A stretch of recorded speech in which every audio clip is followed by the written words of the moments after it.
नमस्कार। SSC expert में आपका फिर से स्वागत है, जहां सब कुछ आसान है। मेरा नाम है राहुल और हम पढ़ रहे थे एडवांस मैथ्स का सबसे पहला टॉपिक जो हम पढ़ रहे थे वो पढ़ रहे थे मेंसुरेशन। और मेंसुरेशन में भी सबसे पहले जो हम पढ़ रहे थे वो पढ़ रहे थे ट्राइंगल। और ट्राइंगल के अंदर हम पढ़ रहे थे इक्विलेटर ट्राइंगल। और इक्विलेटर ट्राइंगल के मैंने बहुत सारे क्वेश्चंस आपको करा दिए। आज हम इक्विलेटर ट्राइंगल का लास्ट पार्ट करेंगे। हम शेडेड रीजन के एरिया को देखा था लास्ट वाली क्लास के अंदर, और मुझे पूरा उम्मीद है कि आपको क्लास बहुत अच्छी लगी होगी। जो पहली बार इस क्लास को ले रहा है, मेरा उनसे निवेदन है कि कृपया करके पहले वाले एक पार्ट जरूर देखें, पहली वाली क्लास जरूर देखें, जिससे आपको चीजें बहुत बेहतरीन तरीके से समझ में आए। तो चलिए शुरुआत करते हैं बिना किसी देरी के। और अगर आपको हमारी मेहनत बहुत अच्छी लग रही हो तो भाई चैनल को लाइक शेयर सब्सक्राइब करना मत भूलेगा, और वीडियो को लास्ट तक जरूर देखेगा। बहुत ही कुछ बेहतरीन मिलने वाला है आप सभी को। क्वेश्चन सारे वही रहेंगे जो आपके प्रीवियस एग्जाम में आ रखे हैं। तो चलिए, पहला क्वेश्चन आपकी कंप्यूटर स्क्रीन पर ये रहा। समबाहु त्रिभुज की लांबिक दूरियां क्रमशः √3, 2√3 और 5√3 है, तो इसका एरिया क्या होगा। मैं कुछ भी नहीं छोड़ूंगा, एक भी चीज नहीं छोड़ूंगा, और हर चीज डिटेल में समझाऊंगा आपको विथ एक्सप्लेनेशन। मतलब ऐसा होता है तो क्यों होता है। अब ये क्वेश्चन आपके सामने है, तो मैं अब आपको कुछ चीजें बता देता हूँ कि कैसे हम इस क्वेश्चन को सॉल्व करेंगे। उसके लिए अपन लेंगे एक बहुत खूबसूरत सा पेज। ठीक है, हम ले लेते हैं बैक, और मैं ले लेता हूँ यहाँ पर एक पेज। ठीक है, आओ भैया। तो अगर हमें इस क्वेश्चन को सॉल्व करना है तो हम इस क्वेश्चन को सॉल्व कैसे करेंगे, देखना प्यारे ध्यान से। जैसे कि मेरे पास आपको बोला गया समबाहु त्रिभुज है, तो हम बना लेते भैया खूबसूरत सा ट्राइंगल। ईटी बना लेते हैं अपन। ये लो साहब, ईटी हमने बना लिया। ये हमारा ईटी हो गया। ठीक है, बहुत प्यारा सा ईटी हमने बना लिया है। क्वेश्चन जैसे जैसा कहता जा रहा है वैसे वैसे करेंगे। लांबिक दूरी का मतलब होता है परपेंडिकुलर। ठीक है, सबसे पहले इस बात का ध्यान रखना, जहां जहां लांबिक दूरी आ रहा है उसका मतलब है परपेंडिकुलर। तो अब मैं क्या करता हूँ भाई, मैंने यहाँ से एक लाइन ड्रॉ कर दी। ठीक है, एक लाइन मैंने यहाँ ड्रॉ कर दी, कोई दिक्कत किसी को। और एक लाइन मैंने यहाँ ड्रॉ कर दी। तीन पार्ट्स में इसको डिवाइड कर लिया। देखो अब मैं क्या कर रहा हूँ प्यारे, मैंने यहाँ पे क्या किया, मैंने एक परपेंडिकुलर ड्रॉ किया यहाँ पर। ठीक है, आप बोलोगे बहुत अच्छा किया। एक मैंने ड्रॉ कर दिया यहाँ पर, बोले सर बहुत बढ़िया किया। और एक ड्रॉ कर दिया मैंने यहाँ पर। ये एक क्या है, बेसिकली हमें पता है ये इक्विलेटर ट्राइंगल है। ठीक है, ये ईटी है, इसका नाम है ABC। मैं आपको फॉर्मूला जनरेट करके बता रहा हूँ। मैं चाहता तो आपको डायरेक्ट कर देता, लेकिन मेरी ये आदत बिल्कुल नहीं है। मेरी आदत है भाई कि मैं हर एक चीज को डिटेल में समझाऊं, हर आपको चीजें क्यों होता है कैसे होता है वो समझ में आ जाए। ठीक है, चलो भाई देखते हैं इसको। अब इसका नामकरण कर देता हूँ, इसका नामकरण कर देता हूँ P1। ये हो गया आपका P2 और ये हो गया आपका P3। ठीक है, समबाहु त्रिभुज है तो साइड सबकी मान लेता हूँ A। उससे कोई फर्क नहीं पड़ने वाला, वो सर बिल्कुल कोई फर्क नहीं पड़ेगा। तो इन सब की साइड मैंने कितनी मान ली है, A मान ली है। ठीक है, आप बोलोगे सर कोई दिक्कत नहीं है, जो मन करे वो मान लो। अब देखो, अगर मैं इस वाले ट्राइंगल, ये OFC, AOB और OBC, इनका अगर एरिया निकालूं, इन सबको ऐड करूंगा तो क्या इस ट्राइंगल के एरिया के बराबर आना चाहिए। बोले सर बिल्कुल आना चाहिए। और किसी भी ट्राइंगल का एरिया कितना होता है, 1/2 बेस इंटू हाइट। तो हम निकाल लेते हैं। सबसे पहले इस वाले ट्राइंगल की बात कर लेते हैं OBC की, तो हाफ। बेस कितना है सर, बेस सबका ए ही रहेगा। और हाइट P1 कितनी है, हाइट कितनी है P1, तो उसको परपेंडिकुलर कर दिया P1। ठीक है, प्लस हाफ। अगर मैं इस वाले ट्राइंगल की बात करूं तो बेस सबका सेम है, क्योंकि इक्विलेटर ट्राइंगल है, साइड इक्वल रहेगी, इनटू A। और परपेंडिकुलर हो गया P2। इस वाले ट्राइंगल की बात करूं तो 1/2, बेस सबका सेम यानी A, और हाइट कितनी होगी सर, P3 हो गई। क्लियर है, बोले सर बिल्कुल क्लियर है, कोई दिक्कत नहीं है। इन सब में कॉमन क्या आ रहा है भाई, बोले सर कॉमन तो आ रहा है 1/2 और A, तो इसको बाहर ले लो, 1/2 इंटू A बाहर ले लिया। अंदर क्या बचा sir, P1 plus P2 plus P3। बोलो यस और नो। बोले सर बिल्कुल बढ़िया, कोई दिक्कत नहीं है। ये किसका एरिया हो गया सर, इन तीनों ट्राइंगल्स का एरिया हो गया। क्या इन तीनों ट्राइंगल का एरिया इस पूरे ट्राइंगल के एरिया के बराबर होगा। आप बोलोगे सर बिल्कुल 100% रहने वाला है। और ये ट्राइंगल कौन सा है सर, समबाहु त्रिभुज। और समबाहु त्रिभुज का एरिया कितना होता है sir, √3/4 into side square. Side को कितना माना है अपन ने, ए, तो ए का स्क्वायर। ये मैंने इक्वल कर दिया। कोई दिक्कत, बोले सर कोई दिक्कत नहीं, भावनाओं में बिल्कुल नहीं बहना है हमें। मैंने कहा बहुत बढ़िया, जो कट पिट रहा है उसको काट दो। देखो ये कट जाएगा, बोले सर कट जाएगा। ये 2 से कितनी बार सर, 2 बार। मुझे अगर ए निकालनी है, साइड निकालनी है, तो साइड कितनी हो जाएगी सर, साइड आ जाएगी 2/√3। और ब्रैकेट में इंटू में कितना आएगा, P1 plus P2 plus P3। तो कभी भी आपके सामने अगर कोई भी ट्राइंगल, इक्विलेटरल ट्राइंगल दे रखा है और उनकी आपको लांबिक दूरी दे रखी है और आपसे पूछे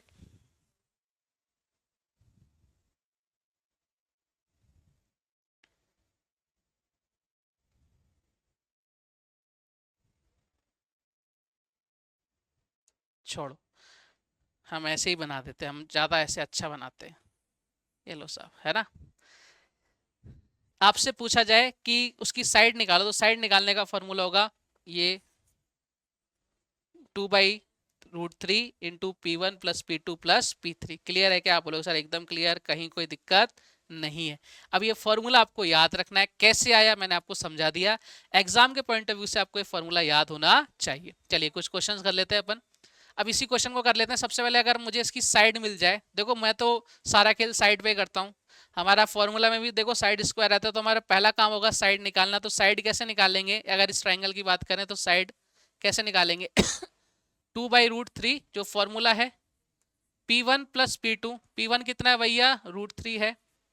P2 कितना है प्यारे? प्यारे 2√3 है। और P3 कितना है भाई? 5√3 है। तीनों को ऐड कर दिया, ये कितना हो गया? √3, 2√3 यानी 3√3 और 5√3 हो गया 8√3। तो ए की वैल्यू कितनी होगी? 2/√3। और यहाँ कितना आ गया आपका? 8√3। ये कट गया यहाँ से। तो ए की वैल्यू कितनी आ गई भैया? ए की वैल्यू आ गई 16, यानी साइड कितनी आ गई? 16। हमारी साइड कितनी होती है प्यारे? हमारी साइड होती थी 2। यहाँ कितनी है? 16। बोलो स्केलिंग फैक्टर क्या आया? स्केलिंग फैक्टर आया 8। हर चीज कितने टाइम्स हो जाएगी? 8 टाइम्स। एरिया कितना हो जाएगा? स्केलिंग फैक्टर का स्क्वायर। 8 का स्क्वायर कितना? 64। दहेज में कौन आता है? √3। और ये हमारे क्वेश्चन का एकदम सही और सटीक जवाब ऑप्शन नंबर सी। समझ गए प्यारे? डिटेल कैसे आती है, कैसे करना है, और एग्जाम के पॉइंट ऑफ व्यू से हमें क्वेश्चन में क्या याद रखना है, सारी चीजें आपको समझा दी हैं। बढ़ते हैं, एक और क्वेश्चन लेते हैं। ऐसा ही आओ मेरे साथ। एक ईटी पर डाले गए लंब की लंबाई क्रमशः 6, 8 और 10 सेंटीमीटर, उसका एरिया क्या होगा? तो सबसे पहले अपने को क्या निकालनी है सर? साइड निकालनी है। साइड निकालते कैसे हैं? ए इज इक्वल टू होता है 2/√3। P1 P2 P3 6, 8 और 10 कितना हो गया भैया? ये हो गया आपके सामने 24। यानी यहाँ से कितना हो गया? ये हो गया 48/√3। तो ए की वैल्यू कितनी आ जाएगी भाई साहब? ए की वैल्यू आ जाएगी, ये आ जाएगी 16√3। देखो इसको ऐसे मल्टीप्लाई कर देते हैं, मैंने बता रखा है। तो नीचे कितना आ जाएगा? √3 3 से 48 करेंगे तो 24 आएगा। ठीक है, तो सॉरी 16 आएगा। 16√3 ये हमारा क्या आ गया? साइड आ गई। हमें क्या निकालना है? Scaling factor. हमारी साइड कितनी होती है प्यारे? हमारी साइड होती है 2। कितनी होती है भाई साहब? 2। और इसमें इसकी वैल्यू कितनी है? 16√3। 2 से कितनी टाइम सर? 8। यानी स्केलिंग फैक्टर कितना आ गया? 8√3। हर चीज कितने टाइम्स हो जाएगी सर? जब एरिया की बात करते हैं तो एरिया स्केलिंग फैक्टर का स्क्वायर होता है। 8 का स्क्वायर 64, 64 और 3 का √3 का स्क्वायर 3। 64 इंटू 3 करोगे कितना आएगा? 192। और √7 में आता है √3, दहेज में आता है, तो आंसर कितना आ गया? 192√3। ये हमारे इस क्वेश्चन का एकदम सही और सटीक जवाब। कितना टाइम लग रहा है, लेकिन कब? जब हमें सारी चीजें बहुत अच्छे से समझ में आ जाती हैं। बोलो क्लियर है? आप बोलोगे सर एकदम क्लियर। मैंने कहा चलो फिर आगे बढ़ते हैं, कुछ और क्वेश्चंस करते हैं। यदि किसी त्रिभुज के शीर्ष लंब में 10% का इंक्रीज किया गया और उसका एरिया इक्वल रहता है, तो उसके संगत आधार में प्रतिशत कमी क्या होगी? ऐसे क्वेश्चन आपको परसेंटेज में भी देखने को मिलेंगे, मिल जाते हैं और आते ही आते हैं। देखो कोई भी ट्रायंगल होता है, देखो यहाँ पर ये ध्यान रखना है हमें सबसे पहले कि आपके पास जो फिगर है, जो शेप है, वो कौन सी है और उसके बारे में क्या पूछ रखा है। आपसे पूछ रहा है एरिया, तो ट्राइंगल का एरिया क्या होता है? 1/2। यहाँ लिख देता हूँ 1/2 बेस इंटू हाइट, यही होता है क्या? आधार इंटू ऊंचाई। यहाँ ये वैल्यू क्या होती है भाई? कांस्टेंट होती है, इससे कोई फर्क नहीं पड़ेगा। अब मैं क्या कर रहा हूँ, शीर्षलम क्या होता है भैया? हाइट ही होती है। समबाहु त्रिभुज का शीर्षलम एल्टीट्यूड हाइट ही होती है, और उसमें आपको इंक्रीज कर रहा है 10% का। अब आपको सबसे पहले पता होना चाहिए थोड़ी बहुत परसेंट की, 10% की जो फ्रैक्शन वैल्यू होती है वो कितनी होती है? 1/10 होती है। ठीक है, क्लियर है? इसमें इंक्रीज कर रहा है 10% का, और उसका क्षेत्रफल इक्वल रहता है। इक्वल रहने का मतलब है कि पहले कोई एरिया रहा होगा, अब भी उतना ही एरिया रहना चाहिए, चेंज नहीं होना चाहिए। पहली बात तो ये ध्यान रखनी है। तो आधार में कितने प्रतिशत की कमी की जाए, समझ जाते हैं भैया। देखो हमारी हाइट 10 से कितनी हो गई भैया, 11 हो गई, ठीक है। और हमने मान लिया पहले हमारे जो बेस था वो इतना ही था, ठीक है। एक्स था, इधर मान लिया वाई मान लिया। अच्छा, इधर जो एरिया आएगा वो कितना आएगा 10x, और यहाँ कितना आएगा 11y, ठीक है भाई। तो बताओ यहाँ ये दोनों क्या होने चाहिए, इक्वल होने चाहिए। इक्वल होने का मतलब क्या है भैया, एक्स की वैल्यू कितनी आ गई, एक्स की वैल्यू जब भी इस तरह का कोई इक्वेशन आ जाए 2a is equal to 3b, तो a का मान होता है इसके सामने और b का मान होता है इसके सामने। तो x की वैल्यू कितनी आ गई भैया, x की वैल्यू आ गई 11, y की वैल्यू कितनी आ गई भैया 10, यानी पहले उसका बेस कितना था 11, अब कितना हो गया 10। कितने की कमी हुई भाई, कमी हुई कितने की, 1 की। किस पर, 11 पर, और 1/11 का मतलब होता है 9.09%। अरे बोलो सर ये कहाँ से पढ़े हम, तो सर अर्थमेटिक की क्लास में जब भी क्लास चालू होगी तब हम इन चीज़ों के बारे में चर्चा करेंगे, और सर आपको बहुत अच्छे से समझाएंगे कि ये वैल्यू कैसे आती है। परसेंटेज किस में आ गई, मेंसुरेशन के अंदर, है ना। देखो तो कितना कनेक्शन हो गया ना हमारे सामने, कि कहाँ परसेंटेज, कहाँ मेंसुरेशन, कहाँ अर्थमेटिक, कहाँ एडवांस मिक्सअप हो गया, बिल्कुल होता है। क्लियर हो गई क्या चीज़ें। इनके और भी तरीके होते हैं बढ़िया बढ़िया, लेकिन उसके लिए आपको परसेंटेज आना बहुत ज़रूरी है, तो वो आपको पढ़ाएंगे हमारे प्यारे धर्मेंद्र सर। चलो अपना काम यहीं तक है, आगे बढ़ते हैं। 24 सेंटीमीटर परिमाप वाले समबाहु त्रिभुज का केंद्रक जी है, तो एजी का मान क्या होगा भैया। क्या मतलब क्वेश्चन सारे ऐसे लग रहे हैं ना, आपने अगर पढ़ रखा है ना, अगर आप पुराने स्टूडेंट्स में पढ़ते हैं तो आपको पता होगा ये क्वेश्चन एग्जाम्स में आ रखे हैं, है ना, देखते ही समझ में आ जाएगा। तो सबसे पहले अपन बना लेते हैं खूबसूरत सा डायग्राम। अब आप खुद भी डायग्राम बनाने की कोशिश करो भाई, ठीक है, मेरे भरोसे मत रहो, आप खुद से डायग्राम बनाओ बढ़िया सुंदर सुंदर। मैं कब तक बनाऊंगा, अब आप भी बनाना चालू करो डायग्राम, ठीक है। ये डायग्राम हो गया खूबसूरत सा। इसका क्या दे रखा है भाई, परिमाप दे रखा है, परिमाप दे रखा है। हमें क्या दे रखा है, परिमाप दे रखा है। हमारा परिमाप कितना होता है 6, क्वेश्चन में दे रखा है 24, तो स्केलिंग फैक्टर कितना आ गया भैया, स्केलिंग फैक्टर आ गया 4। हर चीज कितने टाइम्स हो जाएगी सर, 4 टाइम्स हो जाएगी। क्या बोल रखा है, इसका सेंट्रॉइड है जी, ठीक है, केंद्र क्या जी, तो ए जी की वैल्यू आपसे पूछ रहा है। नामकरण करो भाई, सबसे पहले ए बी और सी, ठीक है। ये लो नामकरण करके मैं एक काम और कर देता हूं, मैं यहां से यहां तक एक लाइन और खींच देता हूं सुंदर सी, ठीक है। सेंट्रोइड कहाँ आएगा, सेंट्रोइड आएगा प्यारे यहां पर, सेंट्रोइड आएगा प्यारे यहां पर, ये हो गया आपका सेंट्रोइड, इसका नाम हो गया जी, ठीक है। ए जी, ए जी ओ जी, ए जी लो जी सुनो जी, मैं हूं मन मौजी, करता हूं वो जो तुम भी करो जी, 1 2 का 4 एंड 4 2 का 1, माय नेम इज राहुल। चलो भाई आ जाओ, क्वेश्चन को निपटाते हैं। मस्ती मजाक चलता रहना चाहिए क्लास के अंदर, आप बोर ना हो, है ना। वैसे तो आप मैथ्स ऐसा सब्जेक्ट से बोर हो ही नहीं सकते, फिर भी थोड़ा बहुत इधर उधर हो तो मैं जाने नहीं दूंगा आपको। अब आपको एक कंडीशन पता होना चाहिए, देखो यहाँ जो केंद्रक होता है ना, ये एक माध्यिका को 2:1 में क्या करता है, डिवाइड करता है। 2:1 में क्या करेगा, डिवाइड करेगा। इसका नाम करते हैं एडी।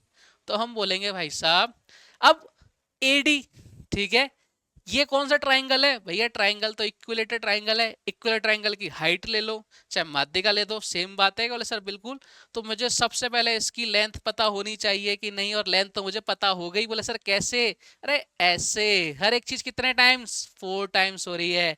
तो भैया एडी क्या है, मीडियन है, चाहे हाइट एक ही बात है, क्योंकि क्या है ईटी है। तो भाई यहाँ पर हर चीज 4 टाइम्स हो जाएगी। हमारी ईटी कितनी, हाइट कितनी होती है √3, कितने टाइम्स हो जाएगी, तो यानी AD की लेंथ कितनी आ गई टोटल 4√3।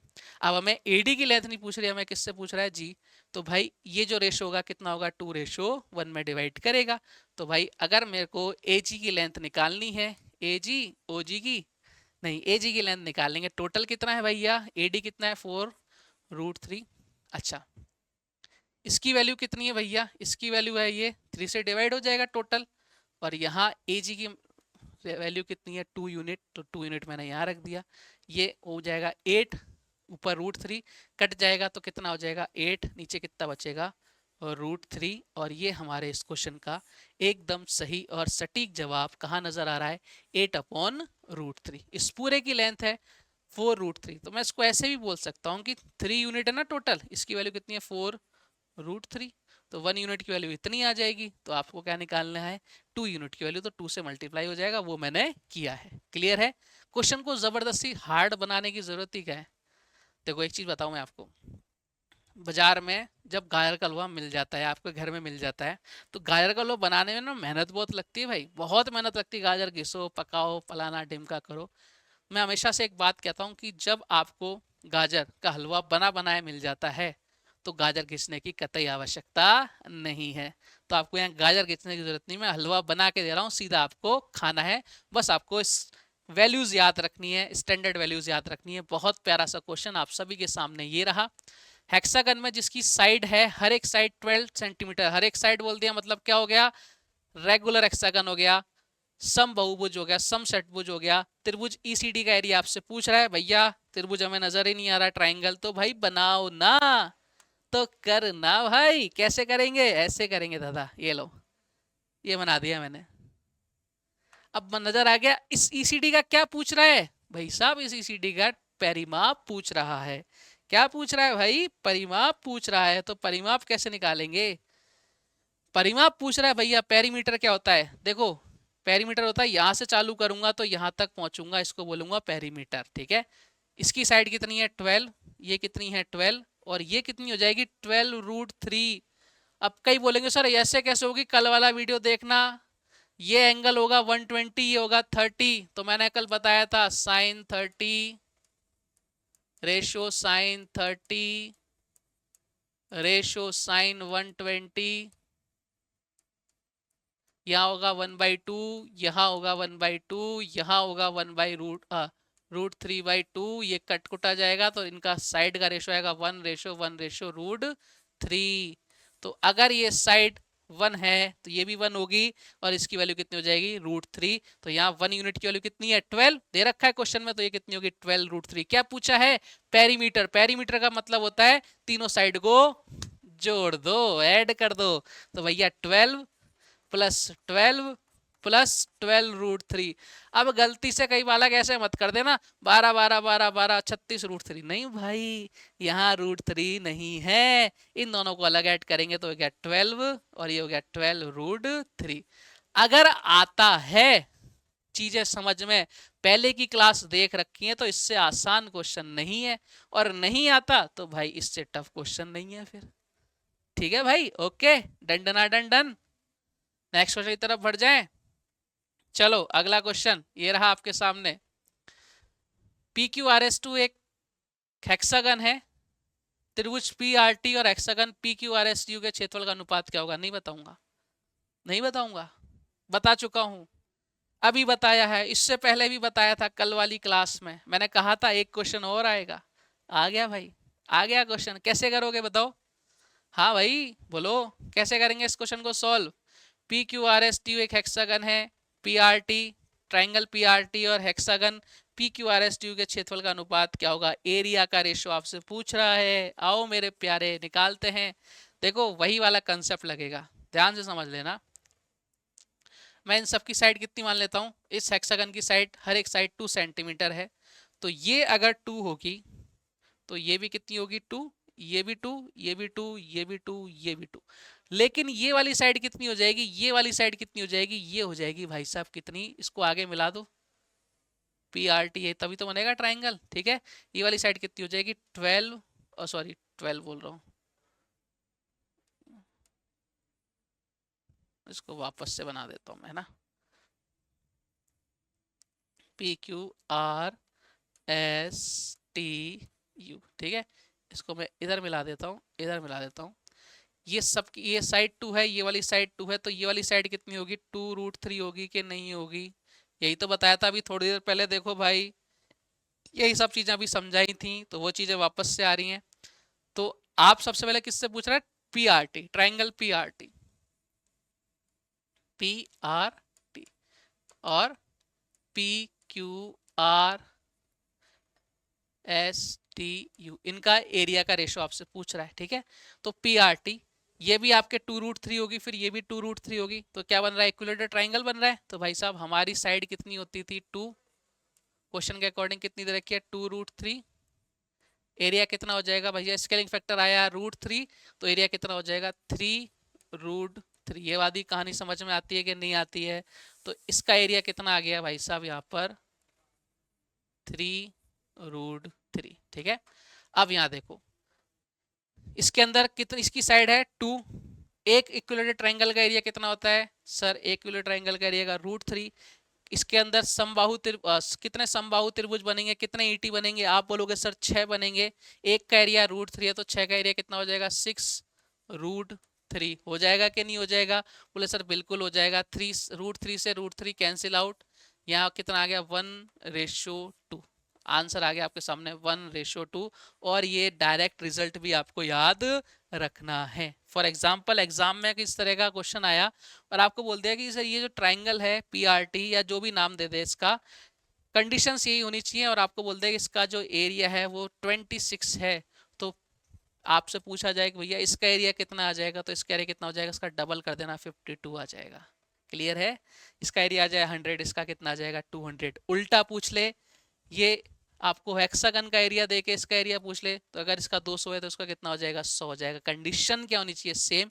ये एक डायरेक्ट रिजल्ट है, आपको याद होना चाहिए और मुझे पूरी उम्मीद है भाई आप याद करोगे ही करोगे, क्योंकि आप एक अच्छे बालक हो, अच्छे बालिका हो। बढ़ते हैं अगले क्वेश्चन की तरफ। प्रिज्म का आधार एक समबाहु त्रिभुज है, आधार का परिमाप 18 सेंटीमीटर है, प्रिज्म की ऊंचाई 20 सेंटीमीटर, प्रिज्म का आयतन क्या होगा? कई लोग गुस्सा करेंगे मेरे ऊपर, कई स्टूडेंट बोलेंगे सर पढ़ तो अपन ट्रायंगल रहे हैं, ट्रायंगल में भी ईटी रहे हैं पढ़, और आप पूछ रहे हो प्रिज्म। मैंने कहा भाई रुको जरा, सबर करो, है बताऊंगा ऐसा क्यों कह रहा मैंने। ठीक है, प्रिज्म का जो भाई एरिया होता है ना, प्रिज्म का एरिया होता है वॉल्यूम, सॉरी, प्रिज्म का जो वॉल्यूम होता है ना, वॉल्यूम ऑफ प्रिज्म, मैं आपको प्रिज्म पढ़ाऊंगा तब अच्छे से बताऊंगा। वॉल्यूम ऑफ प्रिज्म ये होता है area of base, area of base into height. Base जो हो रहा है, एरिया का जो बेस है, जो बेस है उसके एरिया पर डिपेंड करता है इनटू हाइट। और यहां पर इसका बेस देखो, the base of the prism is equilateral triangle. क्या है? ईटी तो हम क्या पढ़ रहे थे? ईटी तो क्या आ गया? ईटी। मैंने कुछ गलत किया? नहीं गलत किया, यही आपसे पूछा जा रहा है, यही अपन पढ़ रहे थे और यही अपन करेंगे। ठीक है, तो देखो भाई साहब क्या बोल रखा है, पेरीमीटर दे रखा है 18 सेंटीमीटर, तो हमारा पेरीमीटर कितना होता है 6, यहाँ दे रखा है 18, बोलो तो स्केलिंग फैक्टर कितना आ गया 3। हर चीज कितने टाइम 3 टाइम्स, केवल किसको छोड़कर एरिया, एरिया कितना हो जाएगा स्केलिंग फैक्टर का स्क्वायर, यानी कितना हो जाएगा 9। और दहेज में क्या आता है √3। ये किसका एरिया आ गया? बेस का। हाइट कितनी है भाई? हाइट कितनी है 20। कहानी खत्म, पैसा हजम। कितना आ गया 180√3।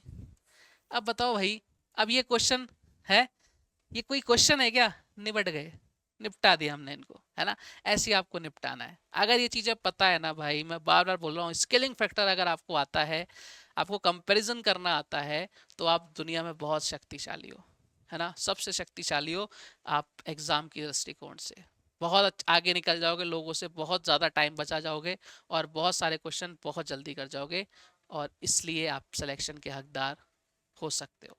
ठीक है, बढ़ते हैं अगले क्वेश्चन की तरफ। नेक्स्ट क्वेश्चन आपसे ये रहा, ABCDEF एक हेक्सागन है, ए ट्रायंगल, ट्रायंगल नहीं, कोण AOF 90 डिग्री है, FOED के समांतर है, FOED के समांतर है। ठीक है भाई, तब त्रिभुज AOF और हेक्सागन के एरिया का रेशो क्या होगा? मतलब मैं छांट छांट के क्वेश्चन लाया हूँ, जितने भी टफ टफ क्वेश्चन थे ना सबको मैंने शीट में डाल दिया, बोले कराएंगे, यही करेंगे अब अपन, टफ ही खेलेंगे, आसान तो हम कर ही रहे ना जीवन में। ठीक है, हाँ जी, AOF और हेक्सागन का एरिया। अब देखो भाई मेरे प्यारे, क्या करना है? बोले सर एक ही काम करना है। मैंने कहा ये लो साहब, हेक्सागन है ना, मिला दो। ठीक है, हेक्सागन है, मिला दो। ठीक है, हेक्सागन है, मिला दो। ठीक है, आप बोलोगे सर मिल गए। कितना हेक्सागन बन गए भैया इसके अंदर? 1 2 3 4, है ना? कितने सारे बन गए? 1 2 3 4 5 और 6। देखो भाई ये उसने बोल रखा है कितने डिग्री का है, 90 डिग्री का है। ये हेक्सागन है भाई, तो ये वाली साइड, ये वाली साइड, ये वाली साइड सब समान रहने वाली हैं। इसके अंदर कितने इक्विलेटरल ट्रायंगल बने? 6। आपसे पूछ रहा है इस AOF का एरिया। ठीक है, AOF का एरिया आपसे पूछ रहा है, तो इन सब का एरिया एक एक मान लें तो 1 2 3 4 5, 5 तो पूरे पूरे हो गए। इसका अगर एक मानेंगे तो ए ओ एफ का एरिया कितना होगा, ये पूरा है, मैंने बताया था। ये इसको दो इक्वल पार्ट्स में डिवाइड करेगा। अगर ये क्या है, एक समबाहु त्रिभुज है, तो इसका लंब इसको दो पार्ट में डिवाइड करता है। तो यहाँ कितना हो गया 1/2, यहाँ कितना हो गया 1/2। आपसे क्या पूछ रहा है, आपसे पूछ रहा है ए ओ एफ। तो ट्राइंगल ए ओ एफ का एरिया क्या होगा, तो ट्राइंगल ए ओ एफ और hexagon, hexagon A B C D E और एफ, इसके एरिया का रेशियो क्या होने वाला है।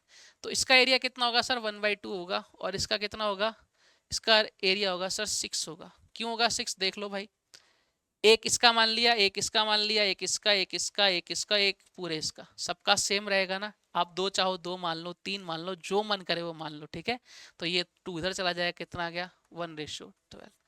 एक लाइन में निपटा दिया मैंने क्वेश्चन, एक लाइन में। इतना बड़ा ये क्वेश्चन था, इसको मैंने ऐसे निपटा दिया चुटकियों में। आप भी कर सकते हो, मिलके करेंगे, ऐसे कर रहे हैं अपन, ठीक है। बड़े अगले क्वेश्चन की तरफ आ जाओ। नेक्स्ट क्वेश्चन क्या कह रहा है, लो और लो, है। मैंने बोला ना, मैं ऐसे ऐसे क्वेश्चन लेके आया हूँ आपके लिए कि आपको मजा आ जाएगा। शानदार क्वेश्चन है। क्वेश्चन क्या कह रहा है, चित्र में छायांकित भाग और शेष भाग के क्षेत्रफल का अनुपात ज्ञात करो। अच्छे को नानी याद आ जाएगी इस क्वेश्चन में, है ना। ट्राई करना। अब सबसे पहले मैं एक डायग्राम बना लेता हूँ खूबसूरत सा। ये खूबसूरत नहीं लग रहा मुझे, और खूबसूरत सा एक डायग्राम बना लेता हूँ, बड़ा लंबा चौड़ा सा, जिससे मैं आपको सारी चीज़ें बहुत डिटेल में समझा पाऊँ, ठीक है। ये इस तरह से इन्होंने बनाया है, ठीक भाई। बोले सर ओके, कोई दिक्कत नहीं है। अब मैं क्या कर रहा हूँ, मैं इसको थोड़ा सा मॉडिफाई कर रहा हूँ। हमें मॉडिफाई चीज़ें ज़्यादा पसंद है। मैं इसको इससे मिला रहा हूँ, और इसको मैं इससे मिला रहा हूँ, ठीक है। सेम चीज़ मैं इसको इससे इसमें बस गलती होने के चांसेस खूब सारे रहते हैं डायग्राम बनाने में। मेरी राइट पेंटिंग के लिए मुझे ऑस्कर मिलने वाला था, लेकिन जैसी मैंने पेंटिंग बनाई ना, उसने मुझे कैंसिल कर दिया। बोले भाई रहने दे, ऑक्स हम किसी और हम तुम्हें ऑस्कर नहीं देंगे, ऑक्सर देंगे। तो मैं ऑक्सर लेके आया हूँ, ठीक है। ऑस्कर किसी और को मिला था मुझे ऑक्सर मिला था। ये लो साहब, मैं क्या कर रहा हूँ, इसको इससे मिला रहा हूँ और इसको इससे मिला रहा हूँ, ठीक है। सेम चीज़ मैं यहाँ कर रहा हूँ, इसको इससे मिला रहा हूँ और इसको इससे मिला रहा हूँ। और मैंने क्या किया, ये वाली लाइन मैंने इधर खींच दी, ये लाइन मैंने इधर खींच दी, ठीक है। और मैंने एक लाइन ऐसे बना दी। ध्यान से समझना। बोले सर ये क्या कर दिया, अरे रुको जरा सब्र करो, सब समझाता हूँ। इस वाले को देखो, इस वाले को, एक इक्विलर ट्रायंगल ये हो गया, एक ये हो गया, एक ये हो गया, एक ये हो गया, एक ये हो गया और एक ये हो गया। इसके अंदर कितने इक्विलर ट्रायंगल बन गए, 6 बन गए, ठीक है। समझना प्यारे ध्यान से, ये बेसिकली ऐसे जाएगा, है ना। मैंने एक इक्विलर ट्रायंगल का एरिया माना है 3। कितना माना है 3। बोले सर 3 क्यों माना, बताऊंगा, समझाऊंगा, आप जो मन करे वो मान लो। लेकिन मैंने 3 माना है क्योंकि देखो, यहाँ ये जो इस पूरे का एरिया कितना माना 3, ठीक है। इस पूरे का एरिया कितना माना 3, इसका कितना माना 3, इसका कितना माना भाई 3, इसका माना 3, इसका माना 3, और इसका भी कितना होगा 3। लेकिन ध्यान दो यहाँ कैसा बन रहा है डायग्राम, इस तरह का डायग्राम बन रहा है कुछ, ठीक है। इस तरह का डायग्राम बन रहा है। और छायांकित भाग कौन सा है, ये वाला छायांकित भाग है। इस पूरे का अगर 3 है, मैंने बताया था ना, ये इसको 3 इक्वल पार्ट्स में डिवाइड करता है। तो एक इधर हो गया, एक इधर हो गया, एक इधर हो गया। तो शेडेड रीजन में कितने आ गए सर 2 आ गया, नॉन शेडेड रीजन में कितना आ गया 1। इसलिए मैंने इसका ट्राइंगल का, हर एक ट्राइंगल का एरिया कितना माना था 3 माना था। अब मुझे देखो, अगर मैं इस लाइन को ऐसे मिला देता हूँ, ऐसे मिला देता हूं, तो एक एक और एक कितना हो गया इधर एक, ठीक है। तो मुझे कितने पार्ट का एरिया निकालना है, हर एक ट्राइंगल का एरिया कितना माना ईटी का मैंने 3 माना। तो 1 2 3 4 5, 5 तो पूरे पूरे हो गए। तो इनका एरिया कितना आ गया 15 आ गया। किस किस का पूछ रहा है, छायांकित शेडेड रीजन में और नॉन शेडेड रीजन, इसका 15 हो गया, ठीक है। लेकिन एक ये वाला भी तो बच गया, जो नॉन शेडेड रीजन है, ये वाला भी तो बच गया। तो इसका 15 + 1 कितना हो गया सर 16 हो गया। तो इसका एरिया कितना आ गया 16 आ गया, ठीक प्यारे। और इधर एरिया कितना आ गया सर 1 + 1 कितना आ गया सर 2 आ गया। क्या रेशो आ गया 1:8। इससे आसान तरीका है क्या प्यारे, बता दो मुझे क्या आंसर आएगा 1:8।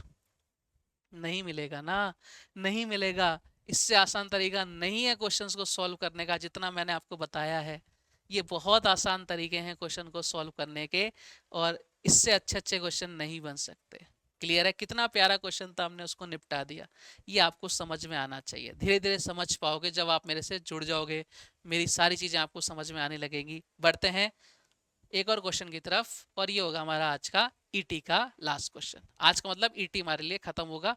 अब नेक्स्ट क्लास में हम जो बाकी ट्राइंगल्स बचे हैं उनको अपन कवर अप करेंगे। ठीक है, आ जाओ।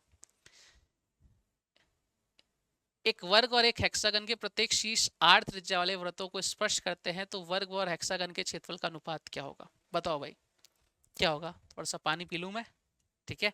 आप जब तक ट्राई कर लो एक बार।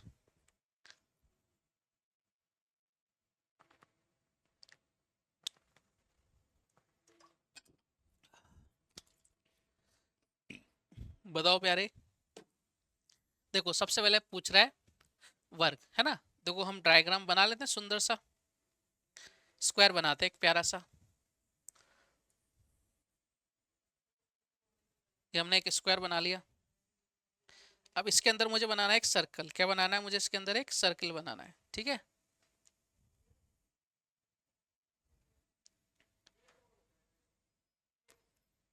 ओहो, ओके ओके, गलत हो गया। सर्कल इसके इस तरह से बनेगा, ठीक है? ये इस तरह से बनेगा सर्कल। सर्कल के अंदर क्या आ गया? एक स्क्वायर। देखो यहां से इसकी रेडियस कितनी हो जाएगी? आर, और ये भी रेडियस हो जाएगी तो कितना हो जाएगा? आर।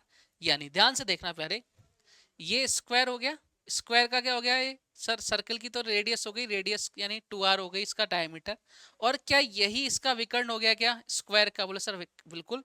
तो हम बोलेंगे इसका विकर्ण कितना हो गया स्क्वायर का? डायगोनल कितना हो गया प्यारे? इसका विकर्ण हो गया भाई कितना? 2r। और जब विकर्ण होता है तो हम उसका एरिया निकाल सकते हैं। विकर्ण हो जब उसका एरिया कितना निकल सकता है? विकर्ण का स्क्वायर, जो भी विकर्ण दे रखा होता है, डायगोनल का स्क्वायर डिवाइड बाई 2, तो हमारे पास एरिया आ जाता है। ठीक है, तो यहाँ से एरिया निकाल लो। 2r, 2r का स्क्वायर कितना हो जाएगा? 4r स्क्वायर डिवाइड बाई 2, यानी कितना आ गया? 2r square. ये क्या आ गया हमारे पास? इस कंडीशन का एरिया आ गया। दूसरी कंडीशन भी आपको गिवन है, बना लो एक सर्कल।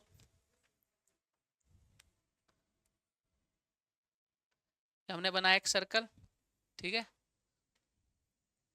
अब देखो ध्यान से, अब इसके अंदर बनाना है हमें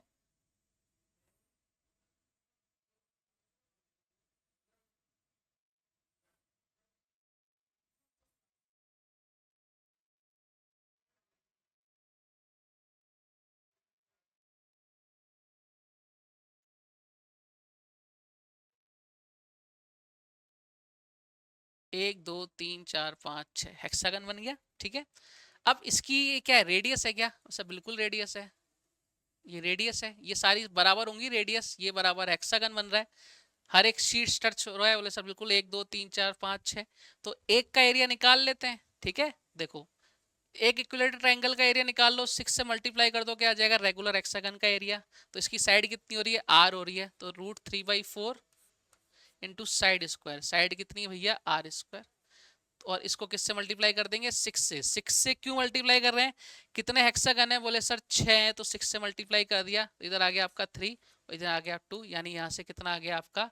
ये आ गया आपके 3√3r²/2।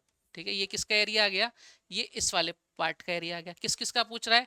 वर्ग का। तो वर्ग का एरिया यहाँ पे वर्ग कर लेते हैं, इधर हेक्सागन कर लेते हैं। ठीक है, जैसा क्वेश्चन ने बोला है, अगर रेशो चेंज हो गया तो हमारा आंसर गलत आ जाएगा। वर्ग का एरिया कितना था? 2r², यहाँ लिख लिया मैंने। और हेक्सागन का एरिया कितना है? 3√3r² कितना? 2। ठीक है, r² से r² गया, इधर कितना आ गया आपका? 4, और इधर कितना आ गया आपका? 3√3। ये हमारे क्वेश्चन का क्या आ गया? आंसर आ गया। ठीक है प्यारे, क्लियर है? देखो वापस समझ लो, r और r कितना हो गया? 2r, इसका विकर्ण हो गया। विकर्ण जब पता हो तो हम इसका एरिया क्या निकालते हैं? विकर्ण का स्क्वायर। तो 2r का स्क्वायर कितना हो गया? 4r² डिवाइड बाई 2, तो ये 2r² इसका एरिया आ गया। यहाँ एक साइड कितनी है? r है। इसके अंदर कितने इक्विलेटरल ट्रायंगल बनेंगे? 6। तो एक इक्विलेटरल ट्राइंगल का एरिया कितना होगा, √3/4 इंटू साइड स्क्वायर, साइड की जगह कितना कर दिया r, और 6 से मल्टीप्लाई कर दिया, तो यहाँ ऊपर कितना हो गया 3, ये कट गया तो 3√3 इंटू आर स्क्वायर, और नीचे कितना आ गया आपका 2 आ गया। और जैसा आपको क्वेश्चन ने बोला वैसा हमने सॉल्व कर दिया और ये हमारे क्वेश्चन का आंसर आ गया। ठीक है भाई, तो उम्मीद करता हूँ इक्विलेटरल ट्राइंगल आपको बहुत अच्छे समझ में आया होगा। हमने बहुत अच्छे अच्छे क्वेश्चंस किए हैं, और मैं आपको पूरे ट्राइंगल में, मैंने कल भी बोला था वापस बोलता हूँ कि हम लगभग 80 से 90 क्वेश्चंस करेंगे केवल ट्राइंगल के। मेंसुरेशन में ऐसा पढ़ाऊंगा कि आपको कहीं भटकने की आवश्यकता ही नहीं पड़ेगी, बस मेरे साथ जुड़े रहना। आराम से हम क्वेश्चंस को पढ़ेंगे, खूब सारे क्वेश्चंस करेंगे, हर एक टाइप के क्वेश्चंस करने वाले हैं। आपको केवल वीडियो को लाइक करना है, शेयर करना है और सब्सक्राइब करना है, दोस्तों तक पहुंचाना है। उम्मीद करता हूँ आज की क्लास हमेशा की तरह आपको बहुत अच्छी लगी होगी। कल कुछ और बेहतरीन कंसेप्ट के साथ, कुछ और क्वेश्चंस के साथ आपसे फिर मुलाकात होगी। तब तक पढ़ते रहिए, क्योंकि पढ़ने से सिलेक्शन हो जाया करते हैं। जुड़िए एसएससी एक्सपर्ट टीम के साथ। जय हिंद, जय भारत, धन्यवाद।